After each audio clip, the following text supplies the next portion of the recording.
Infinix phone কিনলে কি gift থাকবে ভাই? এবার ঈদের অফার দেখে আসে, গিফট গুলো আগে দেখে। এতগুলা গিফট লাগবে আপনার, কোন বলেন? এতগুলা এই গিফট যে এয়ারবাড আছে, ইনফিনিক্স এর অফিশিয়াল এয়ারবাড, ইনফিনিক্স এর এয়ারবাড থাকবে, টাইপ সি হেডফোন, JBL এর speaker, speaker kit, wireless charger. কি লাগবে আপনার? কোনটা ব্যবহার করবেন আপনারা? লাইট কি লাগবে বলেন? এই যে গিফট, সব গিফট, সব হেডফোন না? সব। হ্যাঁ, এই যে স্মার্ট ওয়াচ সব দিয়ে দেবো, সব।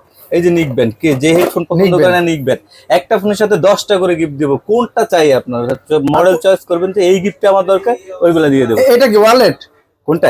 এইটা তো আপনি ফোন রাখতে পারবেন, ফোন টাকা পয়সা একসাথে রাখতে পারবেন দুইটা। এই যে ব্যাগ ব্যবহার করতে পারবেন, এই কোম্পানি ব্যাগ দিয়ে দিচ্ছে, ব্যাগ থাকবে। এই যে তো একটা ফোন কিনলে ভাই 10টা গিফট দিবেন? 10টা গিফট দিয়ে দেবো, 10টা। একটা ফোন সাথে 10টা করে গিফট পাবেন। কম প্রাইসের ফোনও কি দিবেন? যে কোনো ফোন নিবেন 10টা করে গিফট পাবেন। আপনি মনে করেন স্মার্ট 9 কিনেছেন, 10টা পাবেন। নোট 40 কিনছেন, 10টা। যে কোনো ফোন কিনবেন 10টা তো আমরা দিচ্ছি। প্লাস হচ্ছে কোম্পানি যে অফারটা দিচ্ছে ওইটা দেখেন, ওইটা হচ্ছে এই যে কাপেল টুল পাবেন, না হয় ফোনের সাথে ফোন পাবেন, না হয় 5000 টাকা পর্যন্ত ক্যাশব্যাক, নিশ্চিত একটা ক্যাশব্যাক পাবেনই। আপনি এই যে এখান থেকে নিজের ফোনে এই যে নিজে স্ক্যান করে দেখতে পারবেন কত টাকা, নিজে লটারি করতে পারবেন, দেখতে পারবেন যে কত টাকা ক্যাশব্যাক পাবেন। ফোনের সাথে ফোনও পাইতে পারেন, মানে কিছু না কিছু পাবেই। হ্যাঁ, টাকা তো পাবেই ক্যাশব্যাক, মানে একটা ফোনের সাথে কিনলে আর একটা ফোন পাইতে পারেন।